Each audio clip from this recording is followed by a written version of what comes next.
to Decoding Attachment Style.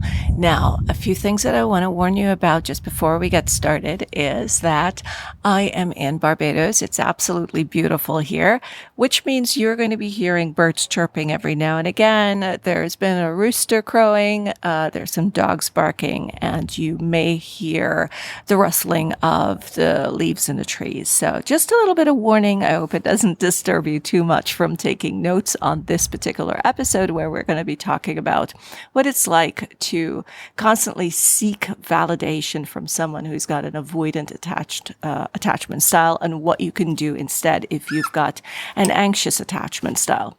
So if you're someone who needs reassurance and validation from your partner, being in a relationship with someone who's got an avoidant attachment style can be quite a challenge, but it does not have to be. Right? It is not impossible to feel really amazing, really fulfilled in a relationship with someone who's got an avoidant attachment style. Even though they struggle with being consistent in giving those verbal, emotional affirmations that you may believe that you need right now. Okay? What we want to do is remember that they're holding back. Them not being able to give that validation does not mean that they don't care. It is so important that you remember that even if they're not saying it all the time, they're feeling it. We want to know that there is a relationship with this person and their body and their brain, right? So even though they're unable to get the words out, it's in their minds. They care about you. They love you. It's just not coming out in words, but you can look for it in their actions. What they have learned is that they couldn't rely on anyone to be emotionally there for them. And perhaps they believe that everyone wants to be emotionally dependent because that's how they are. And as an anxious attached person, you may believe that everyone wants emotional connection. And while we do want emotional connection, the avoidant attached individual has learned to be independent. So what generally happens is that we project how we feel onto another person. If these are there is an individual who never had someone depend on them to, make them feel good, say the right things to make them happy, then they will go about thinking that no one needs that. Right? If they had someone who made them feel like scoring high marks in school was the way to impress someone or make them proud, meaning their caregivers, then they will grow up thinking that, I've got to do things, I've got to achieve things so that I can get that approval that I'm looking for. So let's talk a little bit about why seeking validation from an avoidant attached partner rarely works, and really how you could go about managing your own emotions as it relates to this. And so you could feel better and you could learn to give yourself the validation that you need so that you could feel more secure within yourself, within the relationship, and not be dependent on your partner for this. If you haven't grabbed your notebook and your pen as yet, I strongly suggest it. I've stressed over and over that the brain processes information a little differently when we take notes. Now, I'm just going to take a tiny pause to take a quick sip of coffee before I continue. Alrighty. Oof, nothing like a good cup of coffee, right? Okay, so avoidant attached persons do struggle with emotional expression. We know that. They often feel very comfortable with emotional closeness, or they don't feel comfortable.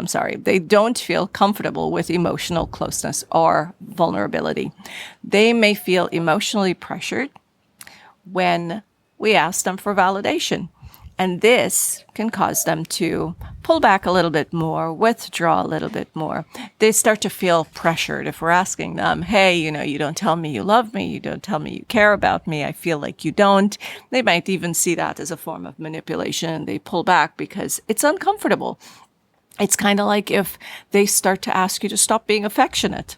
That is going to be very uncomfortable for you, and it's going to hurt you. So you're going to withdraw too. You're going to feel like, you're you're making a mistake. You're going to feel, oh, maybe I'm flawed. I don't know how to be in this relationship. So that when we say that they feel judged and criticized, that's what it means. It means that we're asking them to do something, or we're saying they're not doing something. And now we're saying, oh, well, in a way, they interpret it as what they have not done or what they're doing is wrong.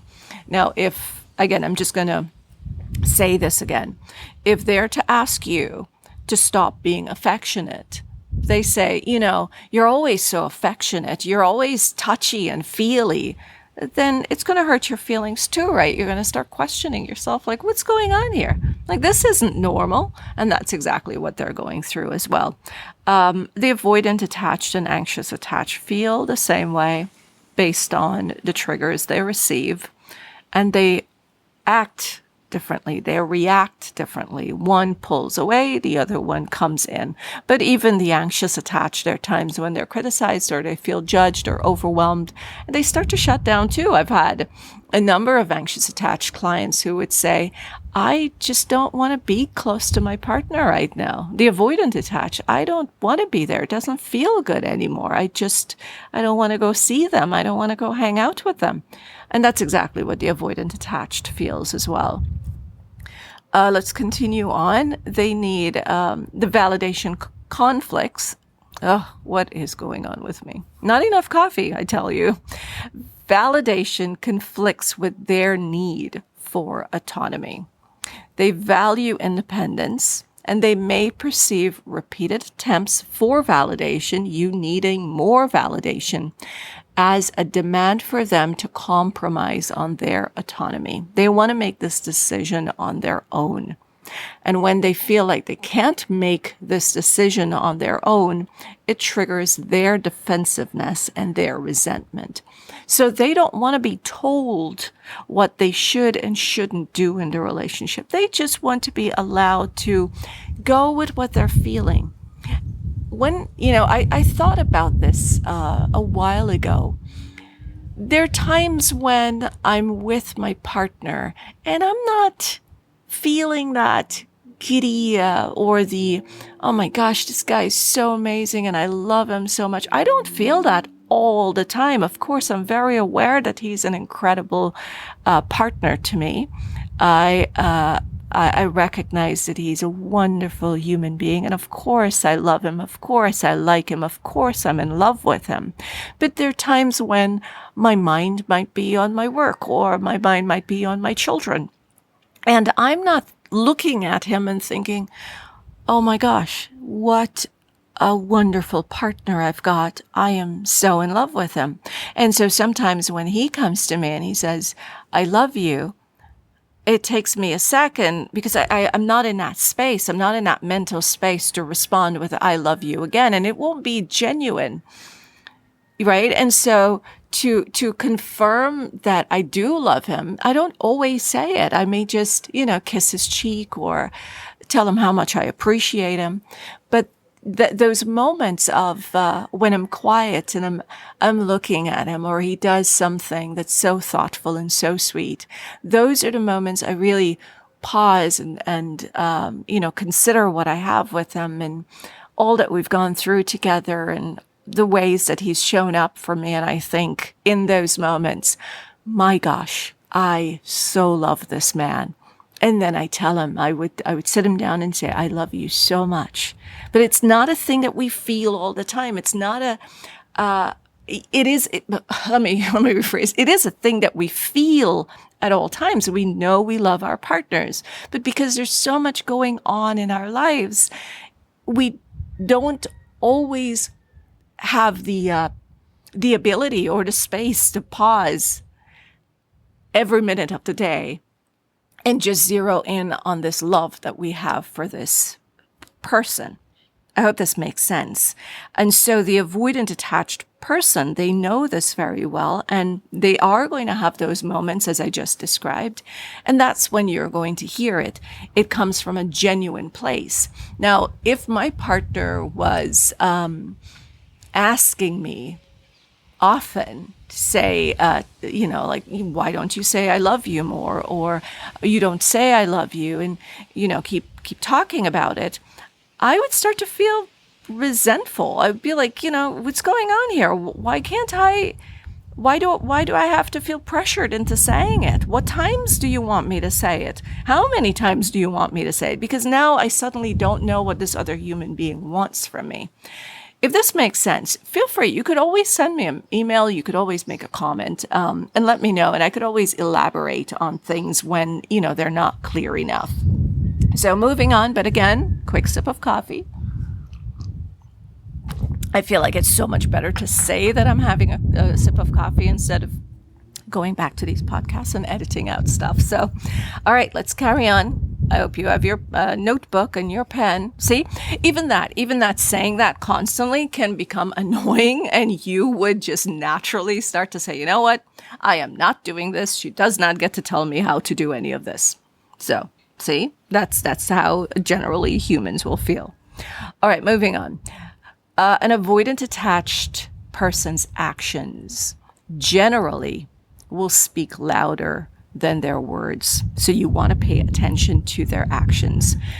They're often better at showing that they care through the things that they do rather than the things that they say. While they're not going to frequently say, I love you, or they probably don't offer compliments, they're going to show that they love you with helping out with practical things. So if you ask for their help, you ask for advice on something, they're going to step in and give that. Are they going to take action and do the thing? Not necessarily so. And it also depends on the crisis. So if it is something where someone else is doing something that disturbs you, they're going to step in and help with that. If it is like mundane stuff, like you asking them to help you get something online, they may not see that as something where you really need them. They would think that, okay, you're independent enough to go online and do the research or do the thing. Because again, it's how they grew up. And so they may not prioritize stuff like that. If it's an emotional thing, say you and a friend got into a tiff and that person's really hurting you, or another family member and you have had it out, they're going to sit with you and listen to that and help you strategize on it. But it's and it's also how you show appreciation. But listening and saying thank you for being there, that sort of thing. And then again, what I find is that when they do it, the anxious attached will generally expect momentum there. They expect that, okay, this person came in and they're working with me on working through these issues. So I'm going to ask again tomorrow and the day after and the day after. And so we're building momentum and it's just going to take off. That is not how it works with an avoidant attached person. They need a lot of space. So they're going to help you and probably pull away for a day or two. Again, also depends on where you are in the relationship. If you've gotten to a space where you have built a strong bond, a connection, and they feel safe. And they're like, okay, you know what? I feel like I could be my absolute self in this relationship with this person. I feel like I am not judged. I've gone through years with them. I can tell that they love me. I could tell that they have my best interests at heart. And I am willing to jump all in this because I now trust this person. Then you're going to get momentum. Then you're going to have that kind of fulfilling relationship that you want. But, I've gone through this and it takes work.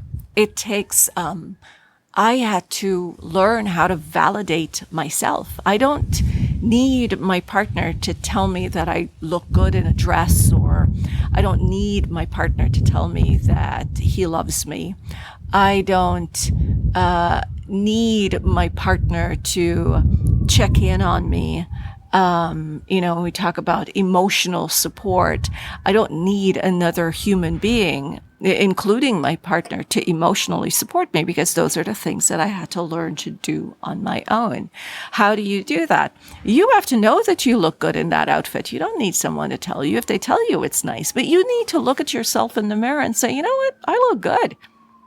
You have to know to yourself that you're smart, that, you're you're intelligent, that you're wise. You have to know these things about you so that you don't need someone else to come in and say, oh my gosh, I think you're so smart.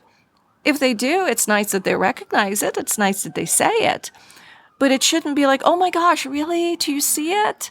Really? Do you think I'm smart? It should be more not coming from an arrogant place, but it should be like, yeah, I am. I am smart, right? You don't need them to tell you that they love you. It's nice when they do, but you should know, you should already be seeing that this person has shown up for me over and over and over, and they love me and they value me, because why not? I am somebody to be loved. It's recently, I was asked a question. I was asked, what if someone's friends did not like me? And I thought, well, that's okay. It's okay if someone's friends doesn't like me. I'm not everybody's cup of tea, and that's all right. It doesn't mean that. And this was my response, actually, to the person. It's not that I know I'm a nice person. I know I'm a friendly person. I know I'm a good person. I know I'm thoughtful. I know I'm caring. But maybe there is something about me that triggers that person, that upsets that person. Maybe they met me in, a period of an hour or two, and I said something that they interpreted through their own perceptions. And for that, whatever reason, they don't like me. And that's all right. It doesn't mean that it diminishes who I am. People have a right to feel about other people the way they do, but you have to know who you are. And it's the same for me. Every human being's an incredible human being. I don't, yes, there are people who will do things that will be disappointing at times. We all do. And there are going to be some people who are absolutely wonderful around me, but may not fit into me or my life or my lifestyle at that particular point in time. It doesn't mean something's wrong with them. It means that I'm choosing who's going to be in my life and who won't. And that's all right. So you've got to learn how to validate yourself when you want to be in a relationship with someone who's got an avoidant attachment style, who's got an anxious attachment style. You have to be comfortable walking through this earth, because the truth of the matter is you are alone. You are alone. It's just you and your thoughts. You get to create what those thoughts are going to be. So look for the actions coming from your avoidant attached partner. And that, if one way, and this is something that I teach my clients to do, because the brain, as a way of its default, is to go to the negatives. So when your avoidant attached partner does something that you really appreciate, have a separate journal, a separate book, a notebook, anything. Write it on paper towels. I don't care.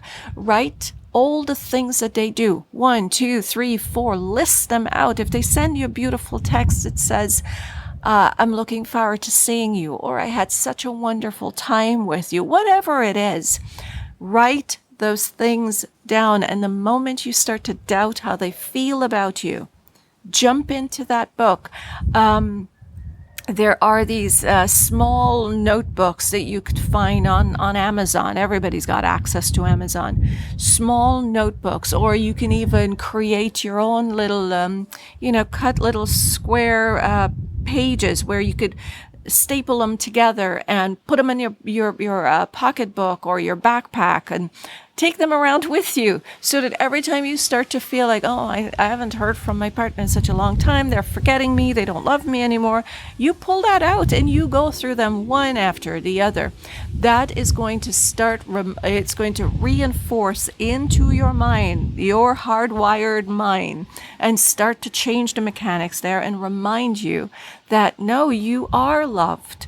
One of the questions that I ask a lot of my anxious attached clients, who says, they come in and they're like, everyone's always left me. No one's ever wanted to be with me. Well, how long were you together? Usually it's a few months, a few years. Well, who stays with someone that they don't want to be with for that long? Usually you don't want to be with someone. You'll recognize it about the second, third week of dating, and you will reach out and say, this is just not working out. But for whatever reason, even if it's related to our trauma and we keep showing up and trying to be with, work things through with that person, 6 months in, you recognize whether you're avoidant or anxious attached, and you're like, what, this isn't so comfortable. I'm not sure if this is going to work, but you keep showing up. It means you want to be with that person. And so this is information that you really need. And again, you need to write it down so you could go back and be easily reminded of it when your brain starts to give you these scary stories that no one ever wants you. And again, trust me, I've gone through this. I've felt that no one ever chooses me. No one ever wants me. Why can't they be with me? Why can't they choose me? And the truth of the matter is they always did. They always wanted to work things out as well. Even when I was checking out and then they realized, and then they're like, yeah, let's work it out. That means that they wanted it to work. But, when I was the anxious attached, we all know at some point you get that light bulb and you say, wait a second, this is just going to be the pattern. And I checked out. The thing that I didn't know back then is that I was the one who needed to change, not them. I was the one who needed to change. They could change if they want to. But when I changed, it doesn't matter what the person's attachment style is. They all feel comfortable because I'm not asking them to show up any differently than they are. I look at them, I pay attention, I allow them to just be who they are, and then I make a decision. Does this person fit into my life? It is not my job to tell them what to say to me, how to show up for me. And if they're showing up in a way that I don't appreciate, I give them a chance, and then I give them another chance. I'll give you an example. There was a friendship I was trying to build. Wonderful person, had a great first meeting. And then it was the second time we were supposed to meet and there was a cancellation. It was always like a last minute cancellation, which I thought was inconsiderate of my time. And it was like, there was an apology. I'm really sorry. I was really looking forward to meeting up with you. And I thought, okay, yeah, great. I get it. Things happen. And we made plans to meet a second time, and same thing happened again.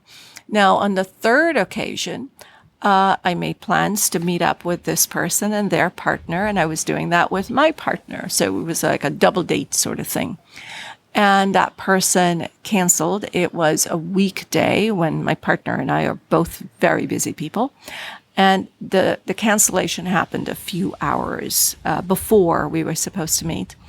And I decided, okay, it's the third time, and this relationship I will not allow it to go any further because I don't have the energy to put into making plans, having that kind of an expectation. Now, at the back of my mind, I know the pattern, right? So the next time I should make plans with this person, what will happen is that I'll be wondering, is this person going to cancel last minute? I've set aside my time for this. So that sort of tension's not necessary. Now, does that mean that this person's a bad person? No. It's a wonderful person as much as, I got to know them. It's just that we're not in alignment with each other. And I don't have to take that personally. I don't have to feel like, this person's not showing up for me because maybe something's wrong with me. They don't want to be around me. It's nothing of the sort. It's just different people. So learn how to validate yourself so you're not hurt every time someone changes their plans. Now, this cycle of validation seeking will cause the avoidant attached person to withdraw. Let's talk about that in about 2 seconds. The thing about, we've so far been on this podcast for 24 minutes and 37 seconds, and I'm only telling you that because that gives you a good idea as to the temperature of my coffee right now. I've got this thing from my mom, who passed away when I was 13. It doesn't matter how long that coffee has been in that cup. If she made it early in the morning, she'll still be sipping on it at about 2 o'clock. And I don't know if we just saw that, we meaning me and my sisters, but we all have that habit where we just sip on cold coffee. So it's absolutely okay, because I am doing the other thing that I absolutely love, which is this podcast for you guys. So let's get on to the cycle of validation seeking and those with an avoidant attachment style, why they withdraw. When a partner constantly seeks that validation, the avoidant attached partner may feel overwhelmed or smothered. So in response, what they're going to do is distance themselves further. So this is one of the things that creates this vicious push-pull cycle. When they start to feel relaxed with you, they come in. But then let's say I'm saying to my partner, like, oh my, you never say I love you. You never say I look good in this outfit. Like, what's wrong with you? Why can't you give a compliment? What makes you so uncomfortable about it? It's not normal. Susie's husband tells her that she looks pretty. Susie's husband says, I love you. Susie's husband holds her hand. Now, that tone alone is going to make my partner feel criticized. It's going to make him feel like, oh my gosh, she's just not happy with me. And a lot of times avoidant attached persons will say to their partners, well, why are you with me? If you're not happy, why are you with me? Which is a valid question, right? And so when we feel that way, if my partner comes to me and say, Annalisa, you don't hold my hands. I see Moses. I see Moses' wife holding his hands. Why don't you do it? I see Moses' wife doing this and the other and saying I love you and all mushy. Why don't you do it? I'm going to feel compared. I'm going to feel as though, my partner is looking at other people and thinking they're better than I am. And it is going to hurt my feelings. And I'm probably, if I still had that anxious attached style, I'm putting myself back in my 20s and 30s, I would shut down. I would probably even snap or yell back and say, well, why don't you go with Moses' wife? Right? So it hurts our feelings. And when our feelings are hurt, we pull back. Again, when you know that you look good, when you can validate yourself, you don't need them to say it. You would know that, you know what? Yeah, they should know it. I know it. So why wouldn't they know it? And they're still here with me. They still show up with me. So why wouldn't they know it? And so when we don't ask that question, we don't make them feel pressured. We don't make them feel suffocated and smothered. And what happens is when we're not asking someone for something, that's when they really want to do it, right? I mean, think about it. It's a lot of women or those with a feminine energy or higher feminine energy are generally more nurturing, right? We like to cook, prepare a nice meal for the people that we love. We put a lot of love in food or whatever it is we're preparing for them. And we like especially to do it more so when we are not asked. We like to do it as a nice little surprise to see the delight in their face when they have that experience. If we are bugged into doing it, why don't you make me that cake? You know I like that cake. Why don't you give it to me? You really think we would want to put love into making that cake for them? Not at all. Not at all. So know that you are worthy of that love and you don't need to seek it from anyone. So let's talk a little bit about how you could go about reclaiming your confidence. You want to understand your need for validation. So take a moment to reflect on why you're seeking the constant reassurance. Why do you believe you need to hear how much your partner cares instead of looking at their actions? You could do this as an exercise. Is it rooted in insecurity, fear of abandonment, or unmet emotional needs?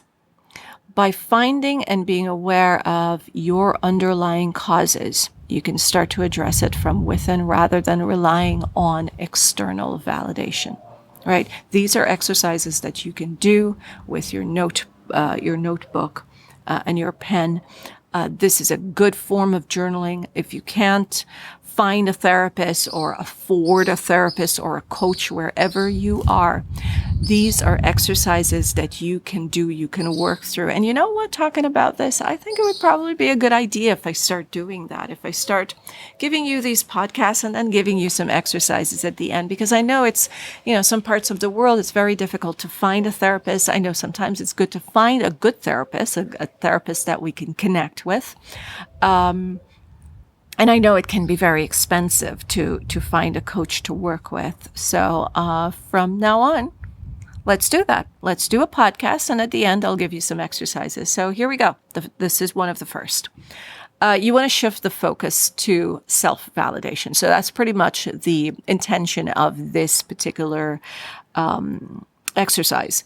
You're looking for validation from an avoidant attached partner, and that will often lead to frustration because it places your sense of worth in their hands. You're only going to be happy when they do the thing that makes you feel good, which means when they're not doing it, you're going to be unhappy. So start to take charge and give yourself that validation.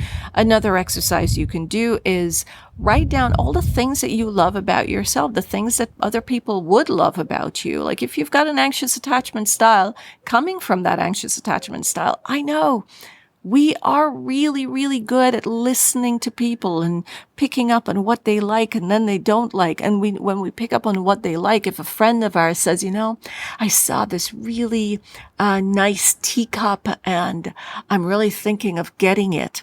We store that information in our minds for months and then we look at them. Did they get the teacup? And if they didn't get it, we know that we should get that thing for the next present, right? These are things that obviously your partner is going to love about you. Write it down. And what's that called? Thoughtfulness. You're a thoughtful person. So write these things down so that when your brain starts to trick you and say, oh, they don't really care about me, you go to that list and say, well, these are all the reasons someone would care about me. Keep a journal of positive affirmations. Things like, I am smart. I am creative. I am wise. I learn from my mistakes. I am resilient, right? You know these things about you. And so those are things I believe about myself. And that's why it's easy for me to rattle them off, right? You want to get to that point. You want to write your list and know yourself so well that if somebody asks you, what is it you like about you? Well, those are the things. Those are some of the things that I like about me. And you want to keep going. You want to keep rattling it off. Like, I'm creative. I'm a good writer.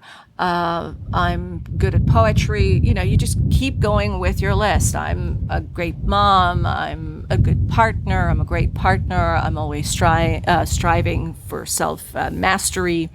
I have ambitions. I have goals. So you see the way I could keep going and going, but you have to know this to your core. So you don't have to stop and pause and think, oh, well, I'm good at... No, it should be at the tip of your tongue because you know yourself so well. It's just like if someone came to you and asked you, what do you like about your partner? Well, I like that he's funny and he's thoughtful and he's caring and he's very, very sweet and he's super gentle and he's really respectful. The way I'm rattling it off about my partner, I should be able to do it about myself, right? So you want to do the same thing. Get into the habit of seeing what you love about you, what other people will love about you, so you don't question that anymore. You also want to recognize their love language. So the avoidant attached person, they may not validate you in ways that you expect, but they express their love differently. Usually it is in acts of service, right? And their idea of quality time is going to be very different than yours if you have an anxious attachment style. Acts of service, again, like I mentioned earlier in the podcast, it's doing the things, showing up for you in a way that helps you to solve the problem. That is acts of service. Even taking out the trash, it's solving the problem of messiness, clearing up. The way they spend quality time is not to sit with you and have long conversations about where the relationship is going. That's a therapy session. You don't need to constantly talk about what direction the relationship is going in. When you're happy, you don't talk about living together or marriage or having kids, because that naturally is where the relationship's going, right? If there's constant tension and fighting, then there's a possibility it's going to end. So if you're happy together, no need to ask, where's this relationship going? We're doing good. It's going in a good direction, right? Tomorrow I'll assess it again on my own. I don't need my partner to tell me. I could just say, okay, I feel good in this relationship, so I could see a future with this person. It's not about if they see a future with you. You have to make a decision. Do you see a future with them? Because what if they're happy with you, but you're unhappy with them? It means you're not seeing a future with them. Okay, so it's more about your feelings. Focus on what you're feeling. And that will give you a good idea of where the relationship's going. So you don't need to constantly talk about it. And so their idea of quality time is doing things together, activities together. It might be cooking, or I'll give it's easier for me to recall. It's generally easier for us to recall our own stories. So it could be playing games, going for long walks, travel. Travel is something my partner and I absolutely love. We love exploring. We have, a lot in common when it comes to stuff like that. This might be watching movies or having a similar show together. But with an avoidant attached partner, it's not about having too many of those emotionally heavy conversations. And that's another thing that we want to look out for when we say that, this person doesn't want to have heavy conversations. What do you really mean? Is it that they don't talk about philosophy or politics or religion or cats? Or is it that they don't want to talk about the relationship over and over and over and over? Nobody wants to have the same conversation over and over and over. It's boring. Sometimes you just don't want to talk about them. There is a reason why people choose not to talk about politics and religion, because they know it can lead to some nasty fights. Same thing with certain topics in a relationship. We choose not to want to talk about them because we're not sure if we're in a safe space to do so. So we also want to look at effective communication without feeling pressured. When you feel the need for reassurance, it may help you to communicate in a way that respects your partner's boundaries as well. This does not mean that you don't get to express your feelings. So an example or a few examples of ineffective communication would sound like, and I'm talking about ineffective, this is what you don't want to do, is when we say things like, why don't you ever tell me how much I mean to you? Do you even really care about this relationship? When we phrase things this way, it's likely to make the avoidant attached partner feel judged or inadequate. And this can lead to their defensiveness, which we talked about earlier. It's a criticism, right? So an effective way of communication would be, I've been feeling a little insecure lately, and I could use some extra reassurance. All right. It would mean a lot to me if you could share what you appreciate about us. And use this tone. Let me just rephrase that in a different tone. If I'm talking to my partner, I'd say something like, hey, I'm kind of feeling a little insecure lately. And it'll be nice if I can get some reassurance. You want to tell me what it is you like about our relationship?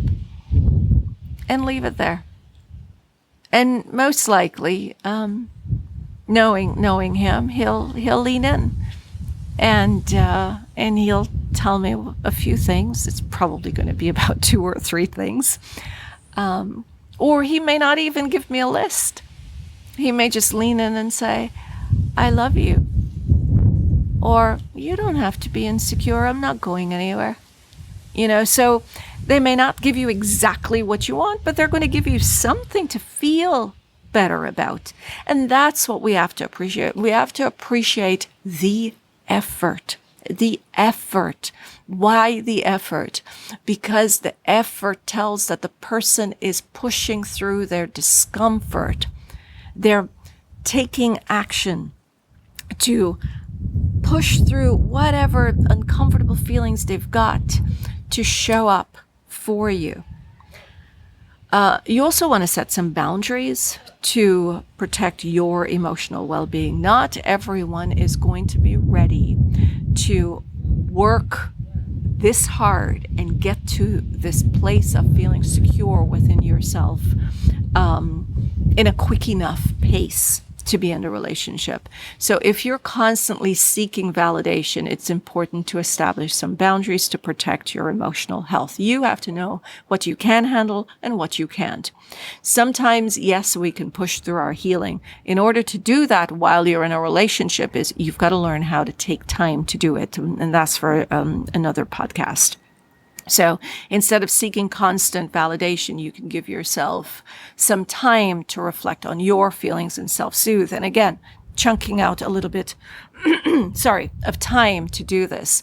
So try to avoid reading too deeply into everything they say. Like I said, if you ask for validation, they may not give you a list of things that they appreciate about the relationship, but they may say something like, I really do love you. I like spending time with you. I'm not going anywhere. It's not exactly what you want to hear. It's not the laundry list that you've given them, but it is the essence of what they're feeling. Find strength in independence. Learn to do things on your own instead of reaching out and asking for advice or asking them to show up for you. Let's say a friend upsets you or a family member upsets you. Instead of calling your partner for that, ask yourself, can I just go to a friend for this? Can I talk to a therapist about this? Can I just journal about this? Why do I have to blabber everything to my partner? If it's a case of, let's say you want to buy something, you want to buy a stove or you want to buy a motorbike or whatever it is. Do I have to run this by my partner, or can I just say, I've been thinking of doing this thing? Or can you just go ahead and buy the thing, do the research, buy the thing, and then later on, if they see it, just say, I needed this thing, so I got it. There is no need to always have a partner involved in this. It doesn't mean that you're not partners. It means that you can be independent and take care of a few things around. Of course, I get it's a different situation. If you're living together, then you want to say, hey, I've done some research on these items. We've talked about we've hinted that we need a new this. And I did the research, and this is what I came up with. How do you feel about it? So you're partnering in on it, but you've done the work. You've done the research on it. It does not have to be a constant back and forth. Oh, this is the one I saw. How do you feel about it? What about these colors? And because I see that with these dynamics where it's like the anxious attached is sending back and forth emails on buying a particular product, and the avoidant attached, busy with everything else in their lives, get really overwhelmed and they start to shut down, right? So, or get irritated or annoyed. And we don't want people to get to that place. So learn to do a few things on your own. And okay, what's really important after all of this is said and done, of course, we're talking about you taking your feelings into consideration as well. And you have to set your boundaries. Again, only you know if you could go through a relationship like this, right? Age has a lot to do with how we heal in these relationships. If you're young, it's going to be a bit more of a struggle for you too, because, you're still coming to grips with how abnormal this feels. It is very normal for an avoidant attached person to behave the way they do. But for you, an anxious attached person, you grew up believing that connection is what every human being should want. And what we need to remember scientifically, it is what we need, but not necessarily what we want. Two very different things. We need connection as a species, but do we want connection? Wanting connection can means, or not wanting it may mean, I don't want the pressure. Needing connection may mean, yes, I like being happy in relationships. I like laughing with people. I like communicating with other people. Right? So they're two different things. So in your 20s, you're still, as an anxious attached, you're kind of coming to grips with trying to figure out what is this? This just does not seem normal, normal behavior. In your 30s, you don't want to start to get jaded. You don't want to be angry. You want to start really reflecting upon how you showed up for yourself in past relationships and take responsibility for how you showed up for you, and then set boundaries. So when you're going through all of these, when you're going through these emotions in relationships, what you want to do is stop and assess the relationship as it progresses. If you've worked on self-validation and improved communication, but you still feel neglected or undervalued, you want to reassess it. And what I mean by that is, if you can reassure yourself, you've communicated, you know you don't need somebody else to validate you, then you have to start looking at the other person and ask, is this person saying things that makes me feel unworthy? Are they criticizing me? Are they taking little jabs and digs at me that makes me feel not so smart? Or are they saying things that implies that they don't think I'm smart, or they don't think I'm intelligent, or they don't think I'm funny, or they don't think I'm beautiful? I remember a particular story.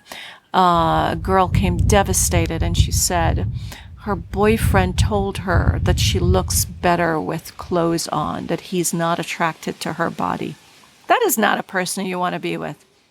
That is not a person. That is not a fearful avoidant or a dismissive avoidant attached person. That's just a cruel thing to say to anyone. Right? Most avoidant attached persons will not say those things. They don't make personal comments on another human. And a fearful avoidant attached person will not say something mean and nasty like that. And I'm talking about someone who is, emotionally aware or self-aware, a self-aware avoidant attached, and they're more self-aware avoidant attached than they are. So if you're in a relationship with someone and they say things about you or to you that makes you feel icky about yourself, or like they feel you're not, if they make you feel like crap, that's a relationship you reassess and you get out of. I hope this podcast has been helpful. I love hearing from you. Feel free to share this as well, and let me know your thoughts. Until next time, I'm your host, Annalisa.